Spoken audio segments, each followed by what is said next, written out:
All right, guys. Thank you all again for joining us today with the International Association of Woodcarvers. Today is October the 23rd, about 5 after 3 on Saturday afternoon, and we appreciate you taking time out to join us today.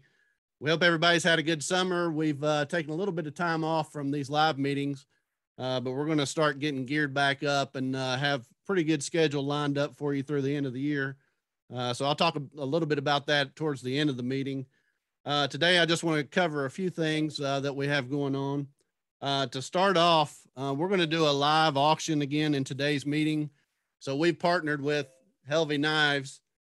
They've been generous enough to donate another carving knife that's available for auction. Tom and I have recently received International Association of Woodcarvers Richardson hats.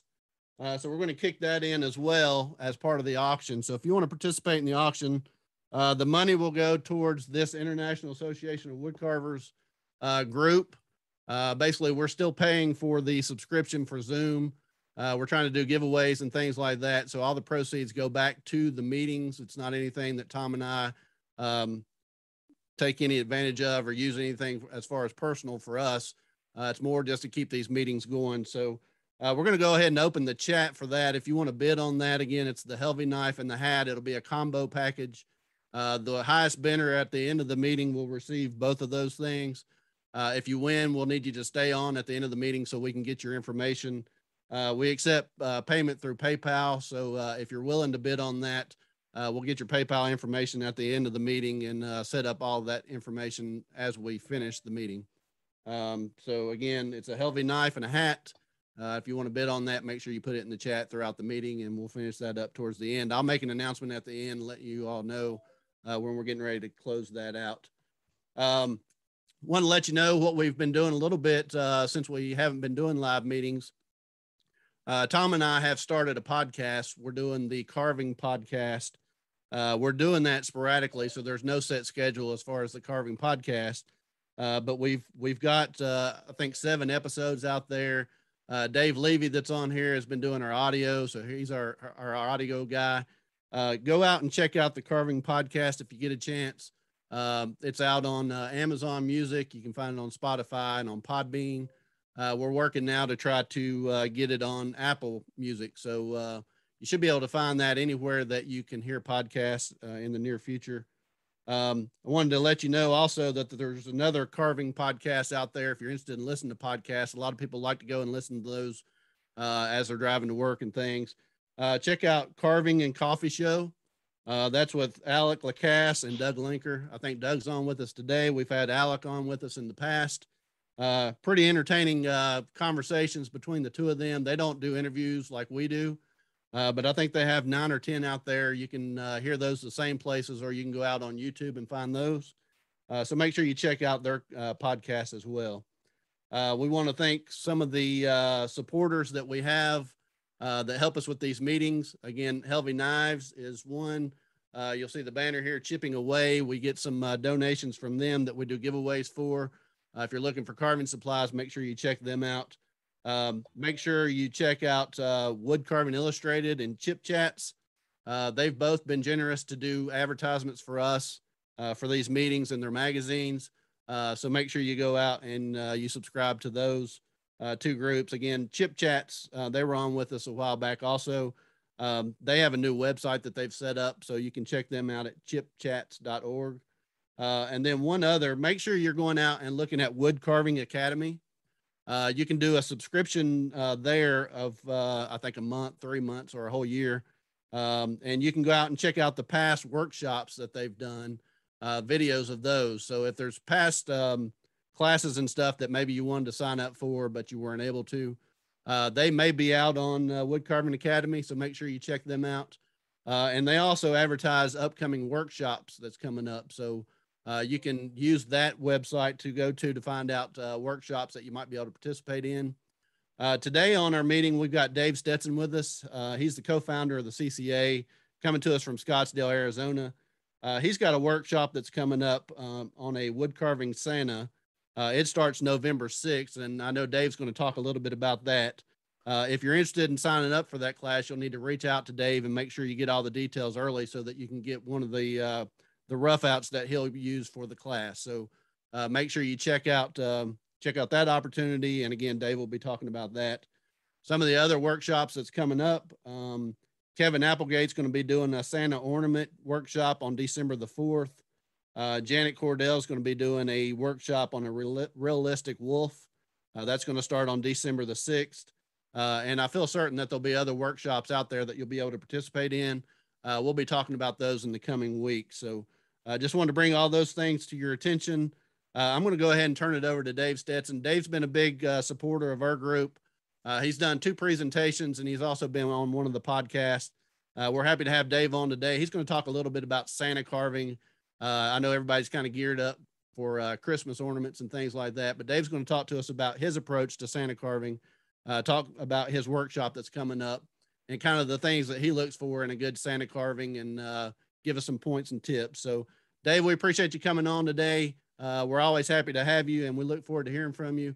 And again, at the end, I'll talk to you a little bit about what's coming up as far as this group goes in the upcoming meetings. So thank you all for joining us, and I'll go ahead and turn it over to Dave Stetson. Thank you, Blake. Absolutely. Good morning or afternoon, whichever the case may be, all of you. Glad to see everybody on here, that although I don't see anybody, but anyway, we're going to talk about Santas, something I've been carving for about 40 years. So where I got my inspiration, where it started, and what I've done with it.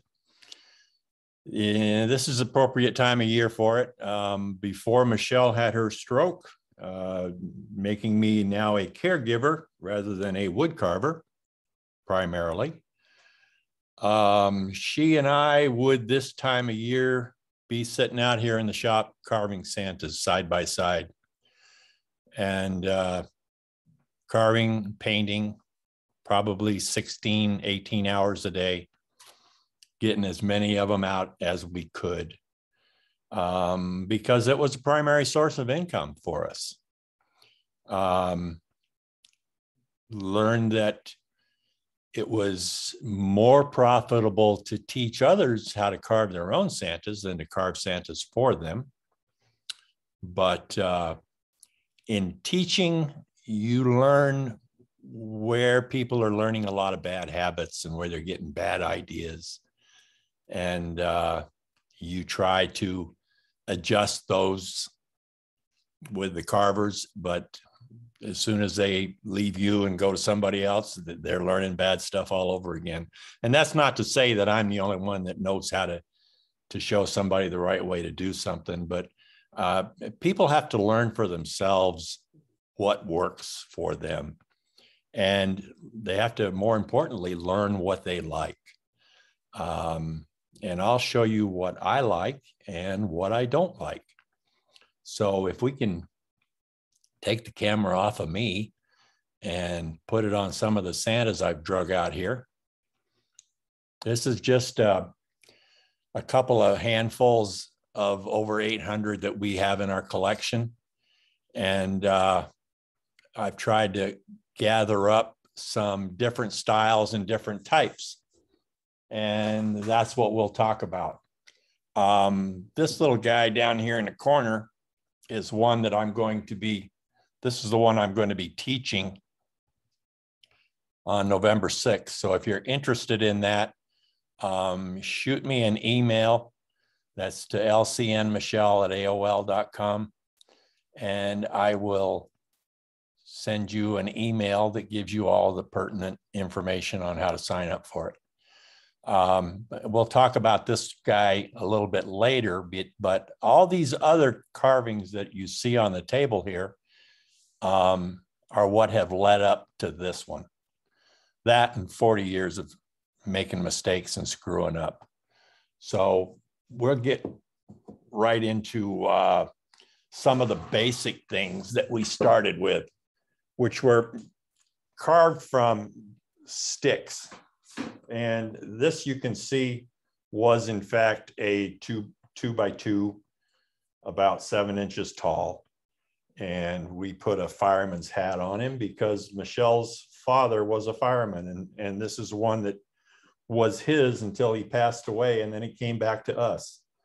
But it's just a Santa with a fireman's hat holding a teddy bear. And making Santas early on, they were pretty much looking like sticks or looking like a block that they were carved from. And we were happy with that. We thought they looked good. Other people said they looked good. And they were happy with those. But boy, when I see these things now, and God knows Facebook is filled with them, and I'm not going to try to sugarcoat anything. So if I say something that offends you, it was meant to offend you. So just live with it, or tell me what you think about me. But I don't care for this kind of a Santa anymore. I don't like sticks that are carved into Santas. And it's because I've learned better ways to do it. And I've seen a lot of other things done. Simple little ornament type things like this. We pop these out and try to figure out, what are we going to put in their hands? What's going to relate to them? Sticks and staffs are kind of a common element to put in a Santa. And so to make the sticks more interesting, we put wildlife on top of the stick. So there's a bluebird sitting on this guy. And again, he's small. I mean, he's only maybe 3 or 4 inches tall total. But throwing an interesting base under a base can really elevate a piece and make it look 10 times better than it really is. Sometimes Santas just get miscellaneous accoutrements sitting around next to them, which kind of helps them out. This is just a little carved Christmas tree, and it's a little 5-piece Santa from a cutout kit that I used to put together. This is one that Michelle carved. I don't see a date on it, but it was before we got together. So it was probably in the late 90s that she carved this. But she had the painting skills that I lacked at the time she did this one. Another one of her larger ones back here. She did this before we got together, before we met. And we met because she signed up for a Santa class that I was teaching in Santa Cruz, California. But this is some of her early work. And she did this one in '98. So that was a year before we met. And the style of this is basically flat bottom, rounded body base with some arms and a head. And then whatever else you want to throw in, maybe a backpack, but there's not much form to the backpack. It's just kind of almost relief carved on the surface. The paint really brings everything out on one like this.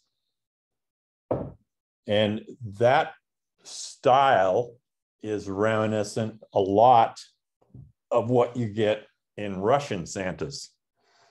This is one of my favorite Russian pieces that we have in the collection. The painting is exquisite. The toll painting on it. This little piece on the back of this Santa is reminiscent of what you see on the back of my newer piece. So we steal ideas basically from other pieces that we see and we like. We like to say that our work is inspired by a particular style or a particular thing we see, but inspiration is just a fancy name for stealing somebody else's work ideas. But this has always been one of my favorites. There's not a lot to the carving. It's mostly the paint in a piece like this that kicks it off.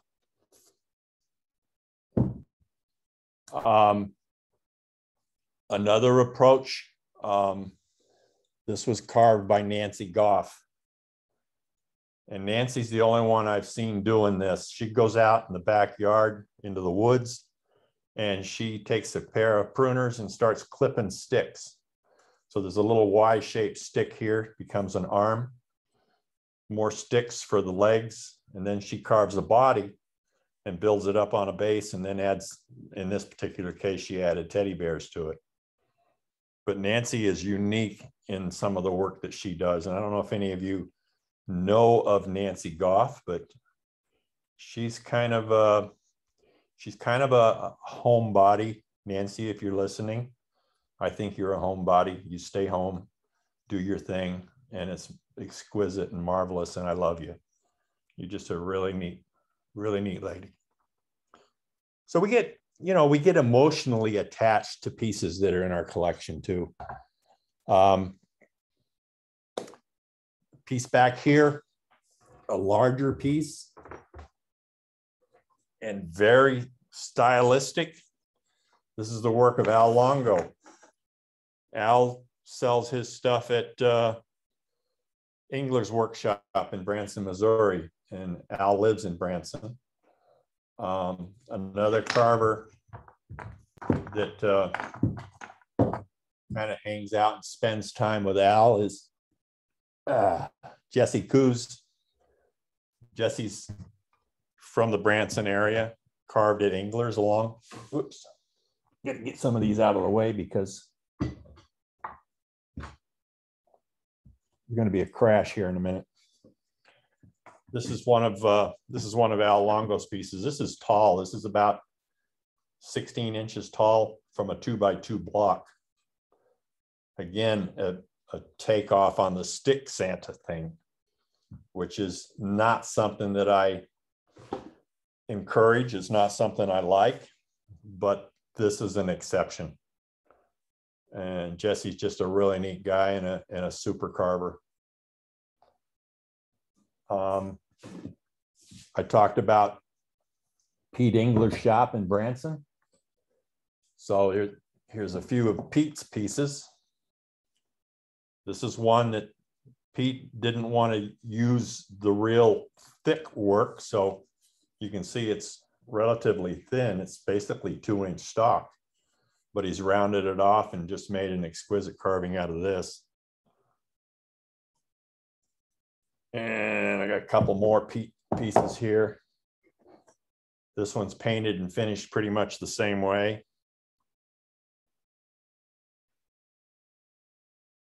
The dogwood and the cardinal.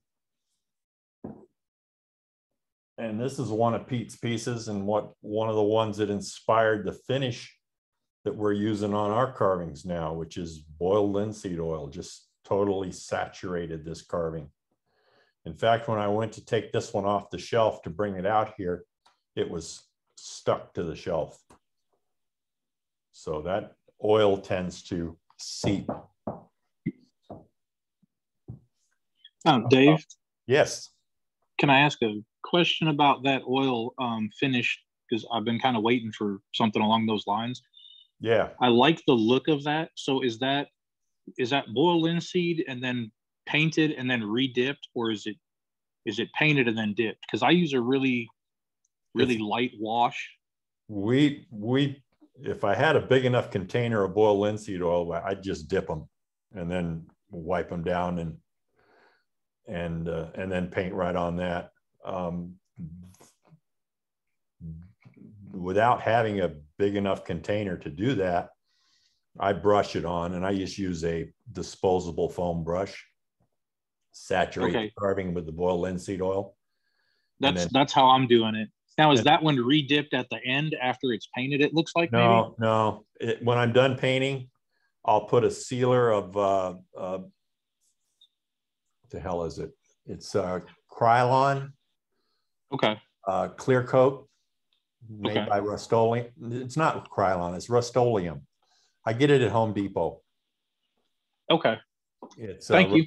Rust-Oleum clear coat, matte. This happens to be carved from a rough out. This is one that Michelle carved. and did all the paint on the bag. But it was a piece that we designed somewhere back, I don't know when. Sometimes these don't even get, forgive me, I got to try to get the tape off, see if it's signed. It's signed, but it wasn't dated. That's the problem. You always need to date your stuff, because if you don't, you're going to forget when it was done. This was a more recent piece that we did in the last, before the pandemic hit. This was the last Santa that I had designed that I could travel and teach. This was 2019. And this particular one was carved from a rough out. Have some work here from Dick and Nancy Moore. Dear friends, they live close. We've traveled together. Nancy is the painter. Dick is the carver. Dick was in the Air Force, stationed in Germany, which is where he learned to carve. And he was an officer in the Air Force, a pilot, and he came home with carving skills and continued to carve. And we're fortunate to have several of their pieces. Used to frequently go to dinner with them. Whoops, bouncing around here. Paul Bollinger, a California carver from Santa Cruz. Paul's done some books, and this is one of Paul's pieces.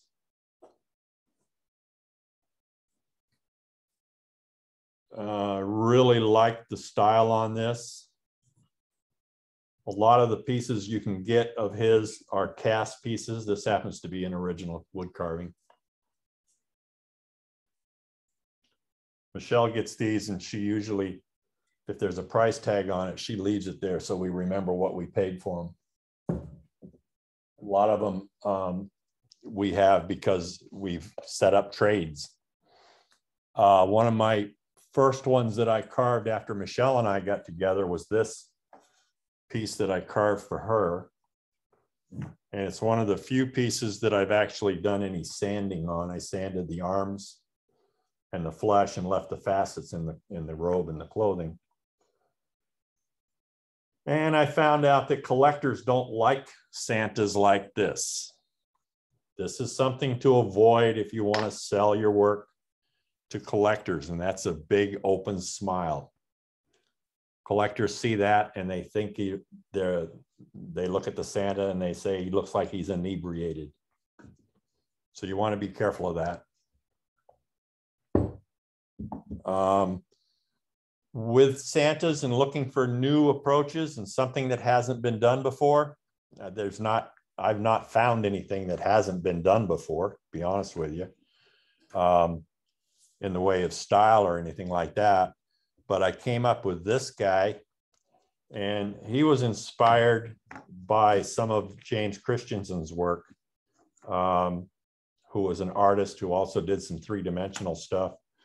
But we did this guy with more of a medieval type of robe, you know, with the puffy sleeves, and got kind of carried away with the clothing, the layers in the hat, which is kind of a takeoff on James Christensen's type of work. Christensen lived up in Ogden, Utah.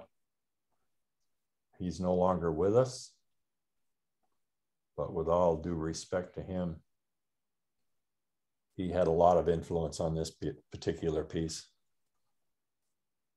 So Dave, I have another question for you. Please. I'm looking at your Santa that you're going to do the carving workshop on down here in the corner. It's in the corner of my screen, okay? And then I'm looking at the guy that was right behind him.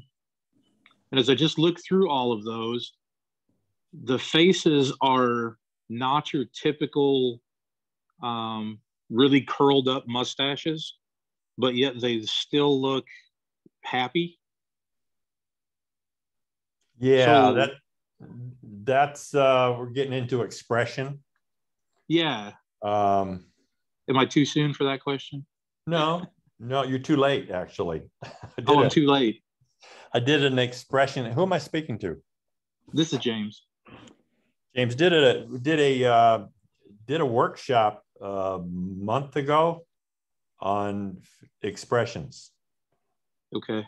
What I've learned with Santas, I spent a lot of time over the years talking with Pete Engler. Pete's no longer with us, so you're not going to be able to ask him, but I'll share with you what he told me.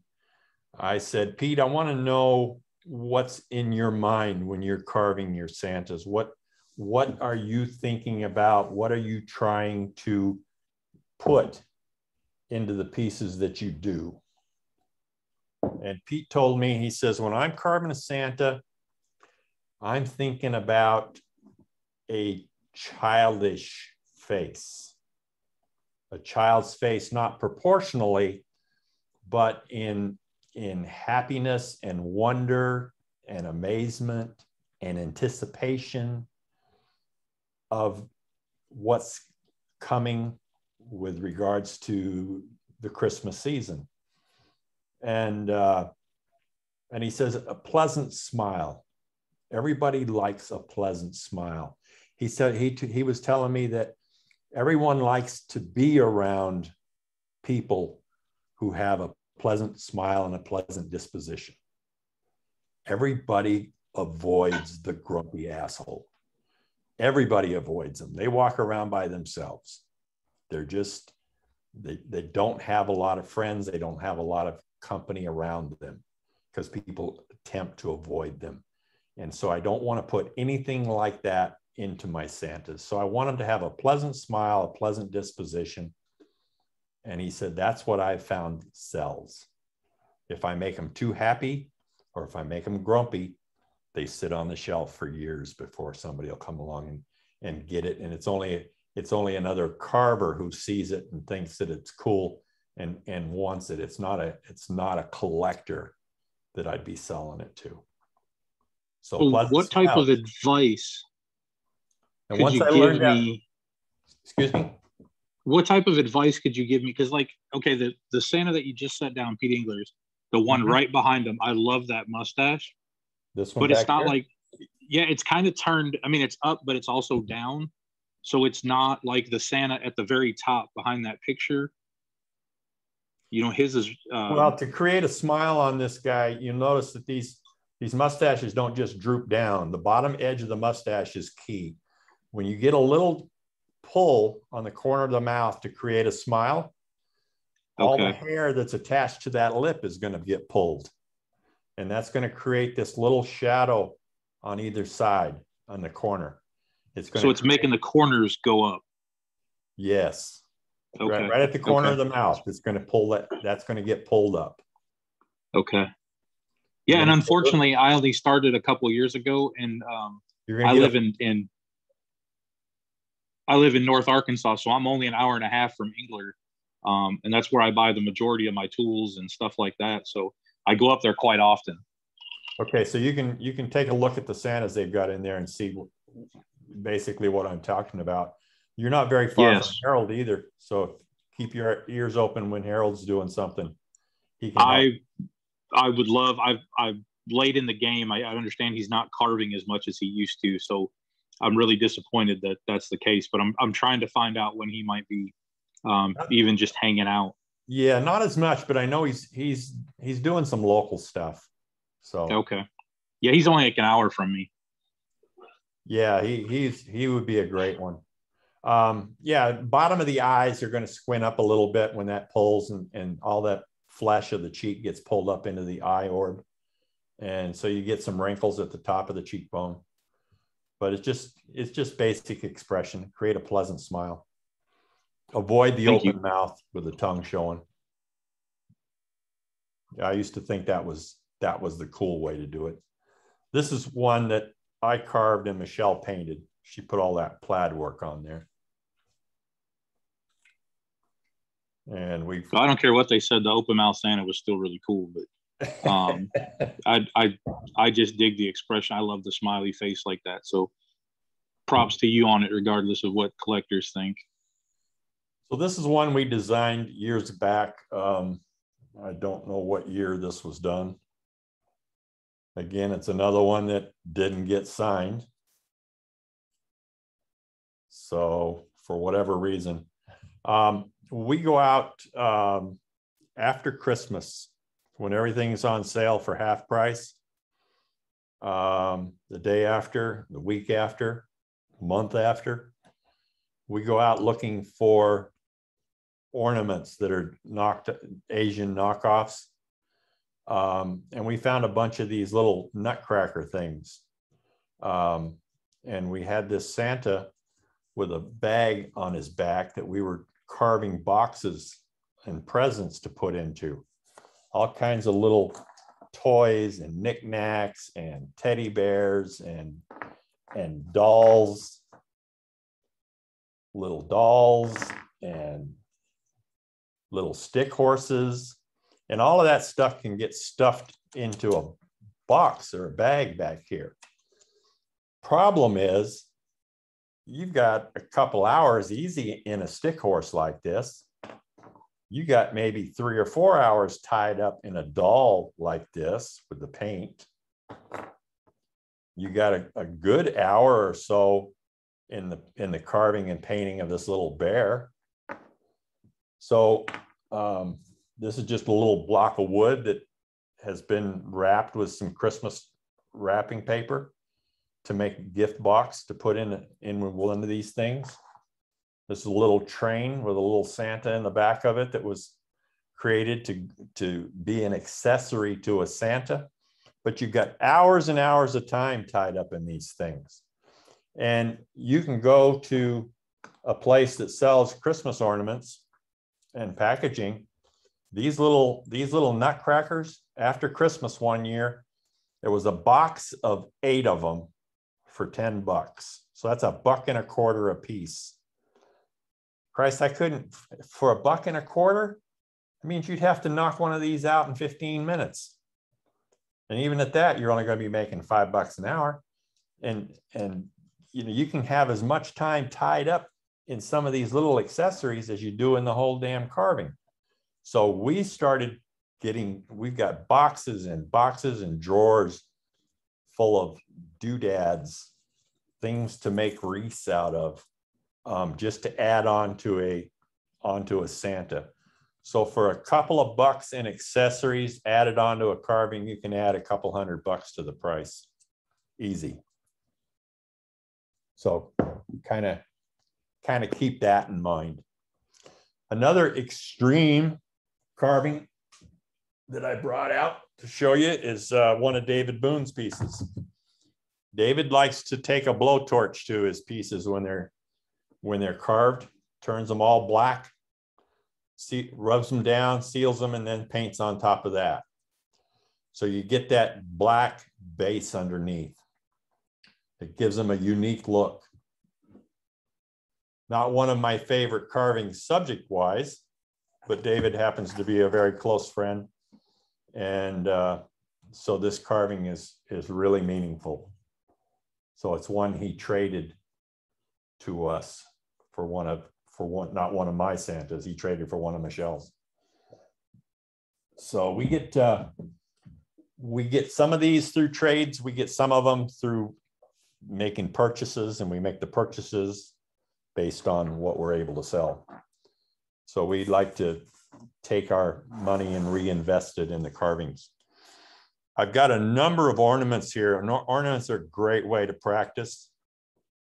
What I've been noticing with ornaments is that they too often reflect the stick that they were carved from. Years ago, I did an article for Wood Carving Illustrated. When I say years ago, I don't know what year it was. You can go back and find it, but some of these were in the article. And I took a stick, 1.5 inch square, and cut it on the bias, which I had not seen anybody else doing. And started carving these on these 3-cornered sticks. And that seems to be the way everybody's doing it now.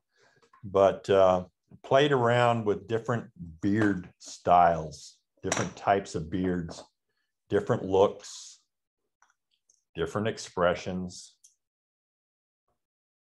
trying to find out what works, different paint schemes.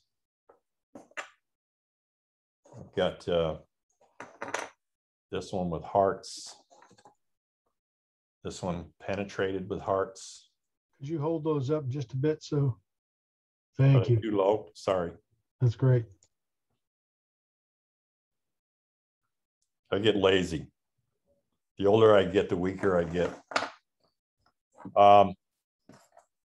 Did some where I really got carried away with the beards. 2009, 2008, 2009, I was going kind of berserk with some of these. Wanted to do something that hadn't been done before, something I hadn't seen before. And Michelle's always after me to carve a tree to go with a Santa.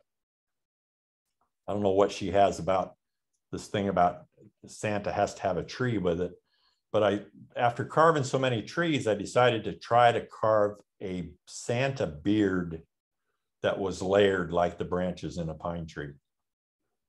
And that was something that was different. Did this guy where I extended him up, made longer stick, but still that same type of layered approach to the beard. Another one here, where we took it from the beard to the hat.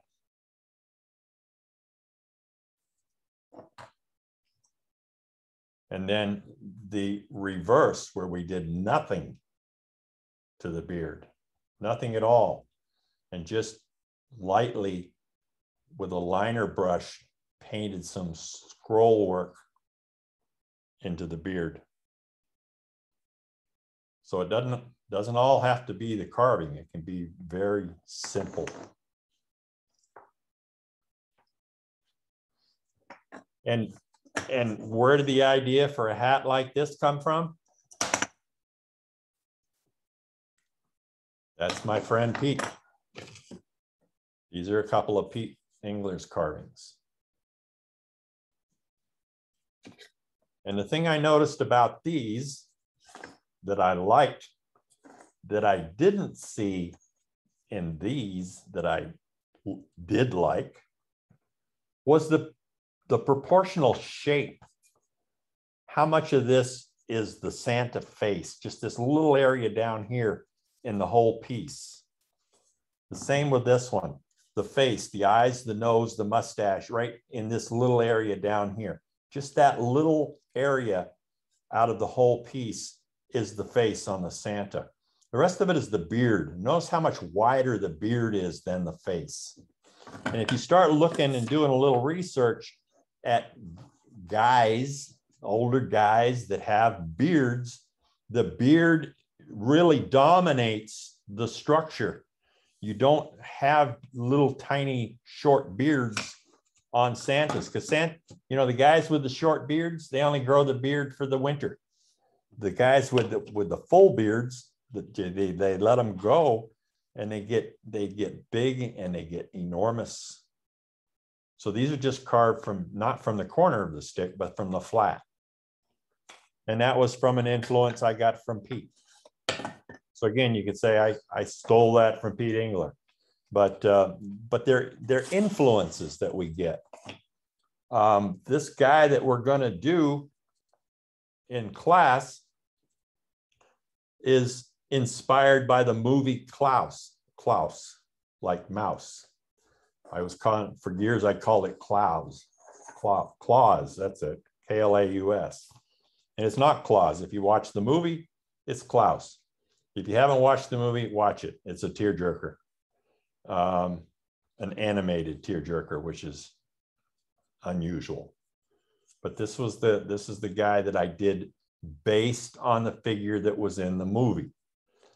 There's no scene in the movie where he's wearing an outfit like this, but his general conformation and proportional size is what this piece is based on. And that comes from working them up in clay first. I had here's a little pinch model where it's got a small head, large body, tapers back down wide at the shoulders and tapers back toward the feet. And so that was the shape of the body that I was trying to get into this. So I started with this and then converted that to this. And the whole thing about that I used when I did this one, I did a video, and it's, if you go to Wood Carving Academy, you can see the video of me doing this to get an idea how it works. So Michelle and I, what we have collected over the years, and this is just a drop in the bucket. We've got 800 of these things in the house. They're everywhere. We've got so many of them in the house that I was unable to find. I wanted to share this one with you, and I was unable to find it. So this carving is in the house somewhere, but I have nothing of it but a picture right now because it's probably in a box somewhere. But these things get piled into cabinets and closets, and they come out at Christmas time, come out at Thanksgiving, and then about the end of January, they go back. So when they come out fresh, it's like seeing them new for the first time all over again. Hey, Dave, we've got a question in the chat. I know you've done a class on a seated man. Have you ever done any seated Santa Clauses or sitting in a sleigh, something like that? I have. I'm looking quickly. Sometimes I've got remnants sitting around here in the shop somewhere, but I don't see one at the moment. But yeah, I've done those, and we've done kneeling Santas. There's a thing you see at Christmas time. There's and I don't know who did it or who gets credit for the design of it, but there's it's like a nativity where the baby Jesus is in a creche or a manger, and Santa's kneeling over him and praying, and I've done a takeoff of that. But yeah, Santa seated in a chair, seated at a workbench, carving his figures. There's not a lot that I haven't done in 40 years. I probably do now maybe 3 or 4 different new Santas for each season that comes up. I start drawing them up and planning on them in early July, probably somewhere around the 4th of July. I start, as soon as I hear somebody say it's Christmas in July, it's, like a 6-month break where they start to have sales, Christmas in July sales. When I hear that, it triggers something in the back of my head, brain, and I start doing Santas then. At least designing them before I'm influenced by stuff that I've seen. I hope to come up with something that's original and different. I keep hoping that that'll happen, but nothing is original and different. It's all based on stuff that I've seen before, something I've seen in the past. And it pops into my head when I'm starting to make sketches or starting to draw something out to put it down on paper to see what it's going to look like. Again, try to do a quick sketch or a drawing and then try to work that up into a piece of clay, at least a small pinch model. Don't always get it all into the full size of the figure. The big advantage to that is being able to create a piece that's going to fit within an affordable piece of wood. Oh, I got a box full of ornaments that I didn't dig out. Some that I think are special and better than others. This is one I got last year. I don't care for it as much as some of the other ones, but a lot of work went into this. This was a Bob Hershey piece. But no, I like it a lot, but I don't want to give him credit for it. This was another piece that I got from a friend who did a great job on it. And I've noticed that I was lucky enough to get this one. This was 2019. Some of his more recent stuff, his beards are getting down kind of tight. He's not using the wood. His proportional values have changed. Some of Overby's flat plane stuff. I like them. I like them a lot. I just wish they were more Christmassy in their color. But they tend to get lost in the bright, vibrant Christmas colors. There's a gal lives up in Washington State that does these bears. And I got her to do this one for me to give to Michelle for Christmas. This is the year after she had her stroke. And there's some of these guys with the dangly feet. This was, if you recognize it, was one that Sarah had done. And this one also with a little bell on the hat. So these little accoutrements that you add on can make a big difference when it comes to making a piece that's going to catch the eye or make a sale. So, you know, you can, again, look around at Christmas time or right after Christmas when things are on sale. You can find these little bells and stuff at some of the stores. Sometimes they'll put them on sale. Sometimes they put them away in the back room and wait for the next season to come around. But I was, years ago, our club would do a tree and everybody would add an ornament to it, a carved ornament. And then they'd sell raffle tickets and draw the name of somebody to win that particular tree with the ornaments on it. And I was always bummed because I'd buy all kinds of raffle tickets. And of course it would go to somebody who wasn't even a carver. But I started just trading with anybody that would trade with me. And it wasn't but a couple of years and I had enough ornaments to fill a tree. But yeah, if you do a decent job, let me know. I'll probably be more than happy to trade an ornament with you.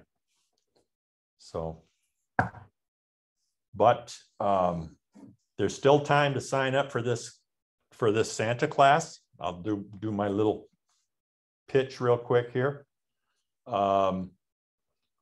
It's going to be easier to carve from a rough out than it would from a cutout, but there is a pattern available if you want to do a cutout, do your own, but you're just going to be working from a big block of wood. So I have not seen the rough out yet due to a unfortunate set of circumstances. The rough outs didn't get sent to me. So some of the carvers that are going to be in the class already have rough outs and I haven't even seen one yet. So I'm hoping it will work out. But shoot me an email and I'll send you all the pertinent information on cost and how to sign up, how to pay for it. Say, Dave. Yes. There's a little guy holding a bag right in the front row. Could we see him a little better? He's got a guy holding a bag in the front row. This guy? Yep. Just like to see him a little closer. Yeah, it's kind of his His robe is kind of pulled up around his tush. This is one of those little $1.50 jack ornaments. It looks like a jack-in-the-box. It's a cast piece that we tied onto a ribbon to put in his hand. There was a rough out for this. I like how he's leaning forward. That kind of, without going overboard, adds. Well, he has to lean, you know, he has to lean forward to compensate for the bag. If he was straight up and the bag was sitting back here, he wouldn't, he'd look like he's going to fall over backwards. Right, but that takes kind of that stick out of a simple Santa, is what it is. You know what I'm saying? Yeah, yeah. Just always trying to come up with something different. I mean, as many different poses as the human anatomy can get put into is they're all options for Santa. Santa could take all of those poses, all of those options. And the movie Klaus, that was the inspiration for this piece. There was a short, very short, toward the probably 2/3, 3/4 of the way through the movie, where the subject was doing carvings, which is what the movie was based on, the reason that he was what he was and why he became how he became. And he was painting a piece. And so it was just a real quick clip, but I liked the way that he was holding the piece up in front of his face to get a good look at it. And that was the inspiration for this particular pose, because you're always trying to figure out, if you're carving Santas, you know, like, okay, well, what am I gonna, or any figure, it's like, what do I do with his hands? What am I gonna put in his hands? What is he gonna be holding? Is he gonna be holding anything? Stick his thumbs in his, put his hands in his pockets, put them down to his side, put his thumbs in his belt, put his thumbs in his pocket. They're just all kinds of things that you can do. But if you don't have a preconceived notion or a plan, it becomes an afterthought. And so many of the pieces that I have done over the years, and because I've done it, I sure can see it in what I see other people doing now. Most of their work is an afterthought. It wasn't a conceived idea that was worked into the piece. So that only comes, I mean, some people have minds that think that way. Mine doesn't. My mind is very physical, literal. I have to see it. I have to do it before it makes sense to me. Dave, when you're holding something up like that, could you hold it a little higher so we can all see it? I sure can. Thank you. My arms are tired. I got just the way I've got the phone set. How about if I do this? Does that work better? Yes, we can see it better there. Thank you. Thanks for asking. Hey, Dave, in your workshops, you cover more than just carving the rough out. Can you talk a little bit about people, or what people would get from the workshop? I know you go through like facial structure and beard flow and things like that. So people that haven't taken your classes, can you tell them a little bit? Yeah, most importantly, talk about the design of a piece, what goes into it, what inspired it, why it is the way it is. This particular guy right here, you notice that there's one shoulder higher than the other, which helps to create the balance in a piece. The design of the piece, in order to make him look like he's a big burly woodcutter, we have to make his face relatively small. Unlike most of the Santas, I mean, take a look at this guy here. His face is about the same size as this one, but look at the size of his body proportions. I mean, this is a huge block of wood to get this effect. This block of wood started out 4 by 5.5, but he's only about 6.5 inches, 7 inches tall. Because proportionally, that's what you have to do to get that mass, to get that big beard. You notice the beard is 3 times, 6 times larger than the head and the face. And to get the fullness in the hair, and to wrap some of it, couldn't get it all wrapped in. So there's a lot that goes into the design and the thought process to create a piece, to get him so that he's holding the carving up that he's painting and looking at it without hiding his face is another. You'd have to get it right there before it's hiding his face, but from most angles, you're going to be able to see that and him. To get the brush look like he's working with it, but it's kind of sitting down for now.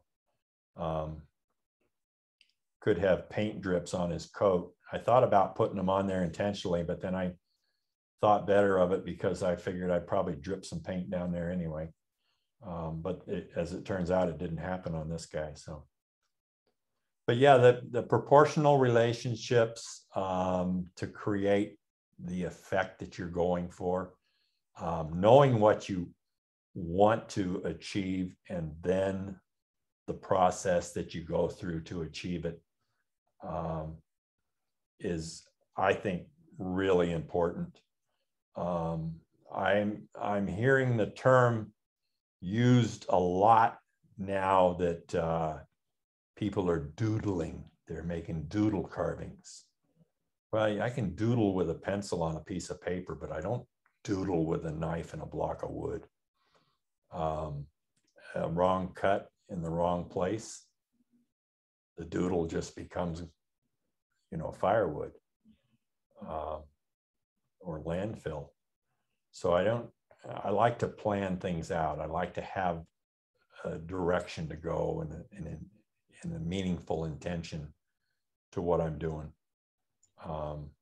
Otherwise, I'm just spinning my wheels and wasting a lot of time. God knows I've wasted a lot of time over the years. Is there a particular skill level you suggest for this class? That question comes up all the time. If you're a beginner and you do beginning projects, you'll always be a beginner. You won't advance until you challenge yourself and try to achieve things that you're not capable of doing. And in a class situation, I've always tried to take a class that was over my head, something that I wasn't ready for. I took a caricature drawing class from Tom Richmond. Tom is probably one of the foremost illustrators, cartoonist, caricature artist in the country today.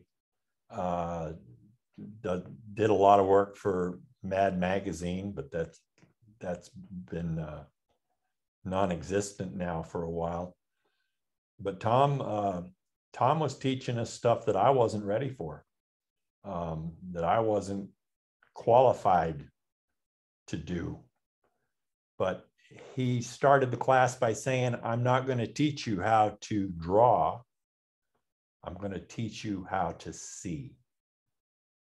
And I can't begin to tell you how important those words became. Because until you can see the subject and you can see the minor differences between one thing and another, before you learn to see, you'll never learn to create. So creating with a piece, there's nothing to carving wood. It's one of the simplest things you can do. There's only 3 things you can do to a piece of wood. You can dig into it, make a depression, make a concave spot in the wood. You can round it over, knock off the corners, make it a convex shape, or you can slice it flat and make a flat plane. And it's the way you put those concave and convex and flat surfaces together that create the image that you see. And the skill required to do that is the ability to sharpen your tools. And once you got a sharp tool, it's just practice making cuts. But more importantly, it's learning to observe and learning to see.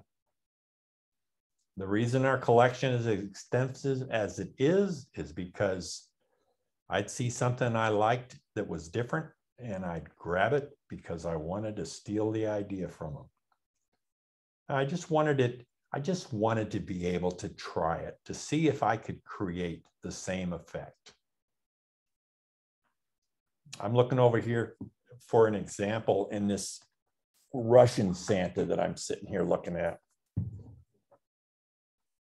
If you look at his robe here in the lower part of him, you see how that undulates in and out? It's all in the paint. This is carved flat all the way up. There's a little bit of a depression on either side of the belt here, but it's all in the paint. So we've studied those painting techniques and painting styles. There's some things that we've already known, but you don't just take a carving when you're done with it, especially if with a Santa, and dunk it into antiquing solution to darken the cracks and the crevices and the cuts. You don't want to antique it. That just makes them dirty. I don't want to have a bunch of dirty Santas sitting on my shelf, or a bunch of Santas that look dirty. You can see how Michelle has done it in this. Now she has carved some depressions in here, but she's gone back in with the paint and darkened all these creases to accentuate them even more. So it has a lot more movement and depth in it. Appears to have a lot more than it really has. But that's in learning the painting technique. It's not in the carving. Carving's easy. Easy to do. But thanks for the question. Tell us again, Dave, when that class is scheduled. It's Saturday and Sundays for 3 weekends. Starts November the 6th.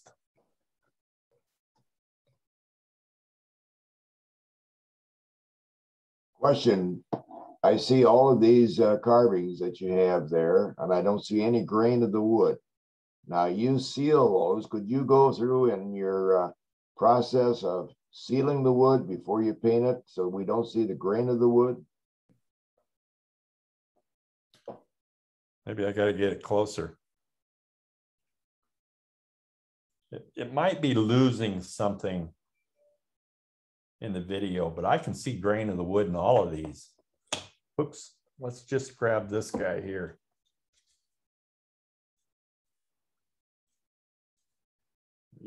Can you see the wood grain in this one? Yes, I can. Okay. I think it shows a little more in this one than it does some of the others. But no, wood grain shows in all of these pieces. In order to get a good red, there's a lot of layering that goes on. This guy has a base coat, but he's not finished. He has never gotten a cherry red on top of this red base coat. So there's another layer that's going to go on here. I can still see from where I'm at, looking at this, I can still see all the wood grain, and it hopefully won't be hidden by the time I get the darker coats on him. But yeah, like the Russian Santa, he's painted a little heavier. Some of these Engler pieces, I can well, there's no paint on the back, so you really see the wood grain there. But I can see the wood grain through his robe here. Another interesting thing about this particular piece is that Pete went in with some kind of a power tool, I'm guessing, and with a real coarse bit, and roughed up the surface where the fur is and around the hat. So it's a lot rougher. It's not smooth. And so when he painted it, it kind of gave it more texture. But Pete created that texture on there. Didn't put it in the beard, so the beard looks completely different. Under his arms, turn it one way. Yeah, under the arms there, you've got a darker color. How do you do that? It's a different color. Okay, you put another different color in there. Yeah, instead of antiquing, you go in and you do some shading. All right. On the reds of the Santas, we use a color called black plum, and that became unavailable a year ago, but they've got it back now, I guess. It's all around the edges on these ornaments here. We've used it in here for the shading.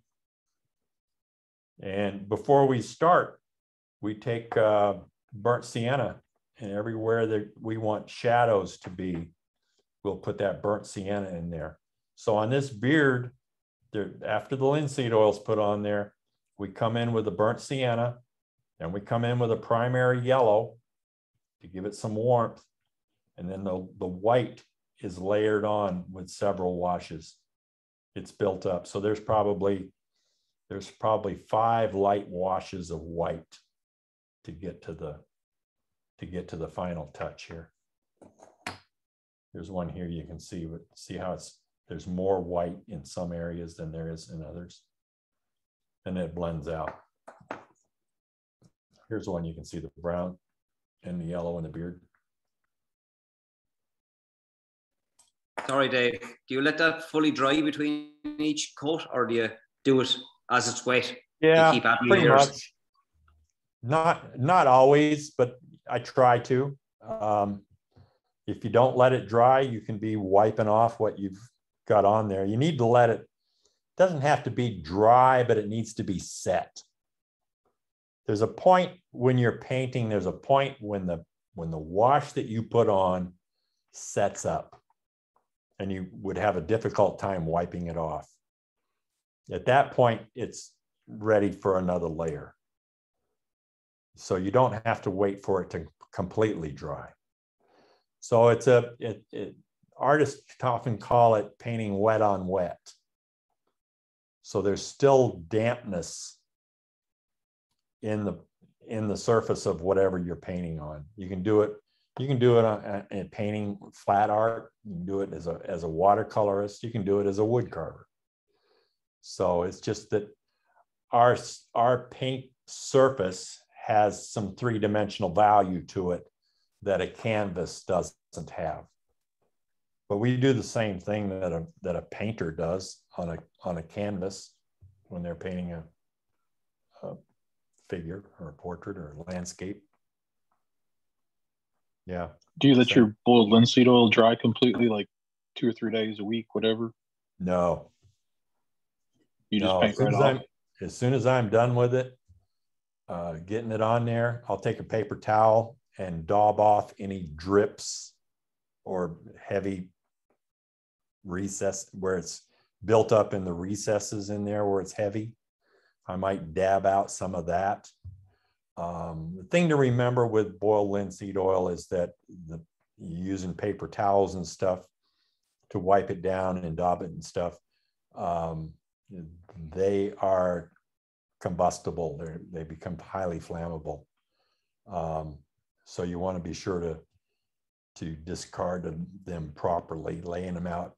Don't wad them up in a ball. You want to lay them out flat or put them in a container of water.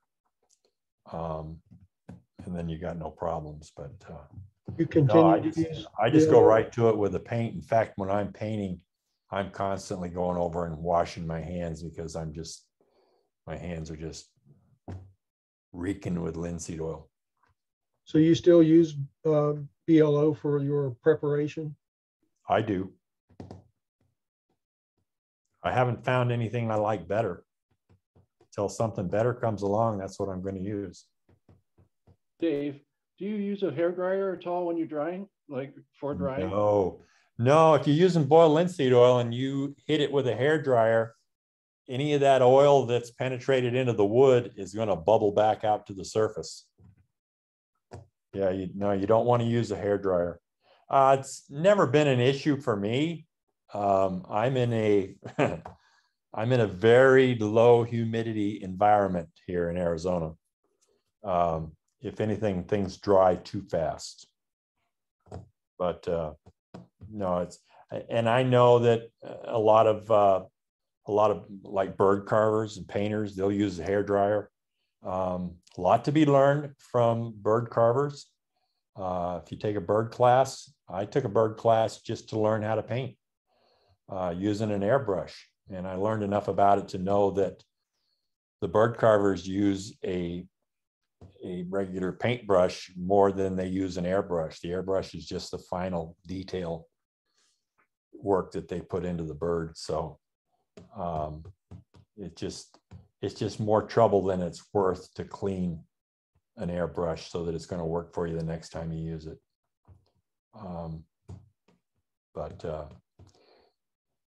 It's everything that people do if it's based on art, if it's based on paint, if it's based on creating an image of 3 dimensions, you want to learn as much as you can about it because it's only going to benefit you. It might be a class in drawing. Classes in drawing are nothing more than, they're not teaching you how to apply a pencil lead to a piece of paper to draw. They're teaching you how to see, how to get your hand to coordinate with your eye to reproduce what your eye is seeing on a piece of paper. Everybody knows how to mark a piece of paper with a pencil or a crayon, or how to take paint and take it from a palette to a brush to a surface. And whether that surface happens to be canvas or wood or paper, or, in the case of watercolors, it doesn't matter. It's all the same process. Technically, you're going to be doing the same thing. A lot of carvers use oil paints on their pieces. So I happen to use acrylics. I like acrylics, they dry. Oil tends to take a while. And oftentimes, back when we were doing a lot of shows, we'd be painting right up to the night before the show. So, I mean, we get in there and open a box of carvings and it's like, whoo, we get hit with a gush of linseed oil smell coming out of the boxes we open up. But yeah, acrylics work best for my purposes and still do. If something better comes along, I'll give it a shot. Every day on Facebook, there's a guy, his name is Eric Rhodes, and he highlights a different artist every day. And they're flat surface painters, either watercolorists or painters. And they talk about prepping for a painting. They do a demonstration every day. It lasts for about an hour. It comes on at 9 o'clock Arizona time. It's on Facebook, Eric Rhodes. And you can follow along and listen to what these artists have to say about how they observe the subject, about the materials that they use, about the brushes. Now, it's not about the carving, it's about the finishing. And I mean, when it comes to carving, it's the easiest thing in the world to do. It's almost easier than working with clay.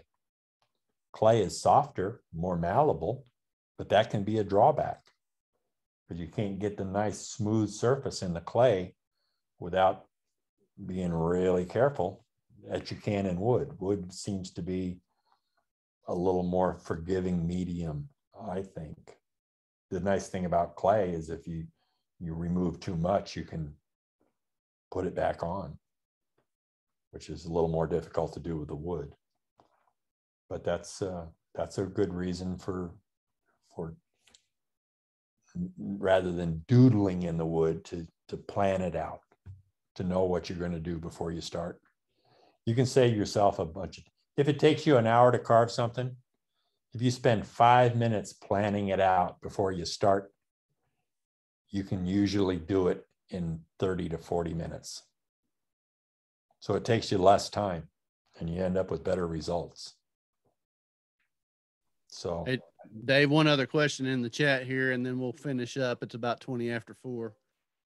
What shade of yellow paint do you use on the beards on your Santa Clauses?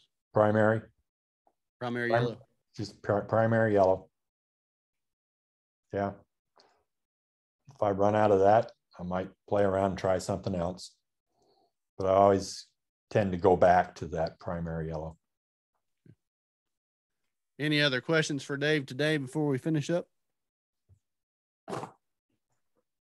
I assume there'll be some discussion of paint in the November class.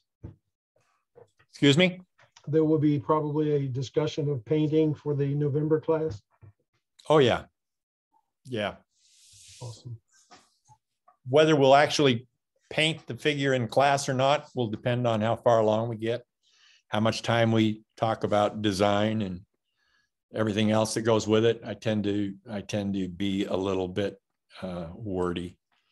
So I don't have my wife here to wrap me up and tell me this. I've been talking too long. Well, Dave, I'll go ahead and stop you here. We're at about almost 25 after 4. So just want to say thank you again for the support. You've always been generous with your time as far as coming on and helping us out. And I appreciate that. Make sure you all go out, sign up for Dave's class. Again, it starts on November the 6th. You can reach out to him directly. I think you can find him on Messenger on Facebook. If you need to get the email address, we posted it in the chat if you want to go over and check that out. But make sure you sign up for his class. It's well worth the time, and you'll learn quite a bit. So check out his class. Just wanted to tell you all again before we stop here, we're going to be bidding on this Helvy knife. Right now, the current bid looks to be $135. Included with the bid is also this International Association of Woodcarvers hat. This is a Richardson hat. These hats we're going to make available in the very near future. So this will be the very first one that is available. So if you're interested in that, make sure you go out and bid on that. We'll leave that open again here for just a few more minutes in the chat. So place your bids there. I wanted to tell you a little bit about the schedule that we have coming up. Again, Dave was on today. Thank you, Dave, for coming on with us. Next week, we'll have Mr. Jared Wood on. Jared carves some fantastic pumpkins and Santa Clauses. You can find him on Facebook. I think he's going to come on and do a demonstration for us. So make sure you check out Jared and come on with us next week. After that, on the 6th of November, Helvy Knives is going to be on. So Rich and Holly is going to come on. They're going to be broadcasting live from their shop, and Rich is actually going to be making a knife during that meeting. And we'll do the same thing. We're actually going to run an auction for the knife that he's making during the meeting. So you'll be able to bid on and win the knife that he makes while they're talking to us. So pretty unique idea, unique opportunity. So make sure you come on and check that out. Again, that's November the 6th.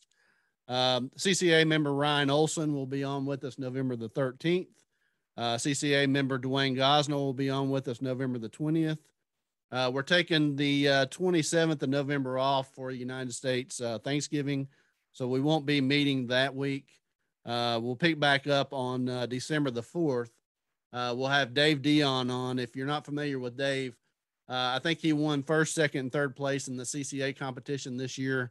Go out and check out the CCA website, Caricature Carvers of America, and look at the results of the most recent competition, and you'll see his work out there. So Dave will be coming on with us on December the 4th. Dale Green, who I saw is on with us today, he's done a demonstration for us in the past. He's also a CCA member. He's going to be on with us on December the 11th. And then we're going to round out the year with Eric Owens. That's going to come on December the 18th. Eric's presented with us in the past as well, and he teaches classes and has some videos out on YouTube. So check out Eric's work. We'll be off the week of Christmas and the week of New Year, and hope to pick back up in the beginning of January. In the meantime, we'll also be filling in with some other podcasts. So again, check out the Carving Podcast. Tom and I are doing interview style meetings on those, and it's just Tom and I and then one or two other people. So check those out. The most recent one we did was with Alec Lacasse, and Doug Linker made a special visit in that meeting. So check it out. It was a lot of fun. So I want to say thank you all for joining us today. Again, this is the International Association of Wood Carvers, where we're bringing to you all things wood carving. We've got a pretty good schedule through the end of the year, so make sure you join us each week. We had 84 people on today. That's a pretty good start to rounding out the year. So hopefully we can continue to have more participation through the end of the year. And we'll see you all next Saturday at 3 p.m. Eastern Standard Time. That's on October the 30th with Mr. Jared Wood. Thank you all for joining us today. Again, Dave Stetson, thank you. Thanks for the support. And tune in next week to the International Association of Wood Carvers. Thank you all. And Blake, it looks like Elliot Silvers is the winning bid with $150. All right. So Elliot, if you'll stay on, we'll go ahead and take care of that here at the end. Thank you all for participating in that. And we'll have other giveaways and auctions coming up. So thank you.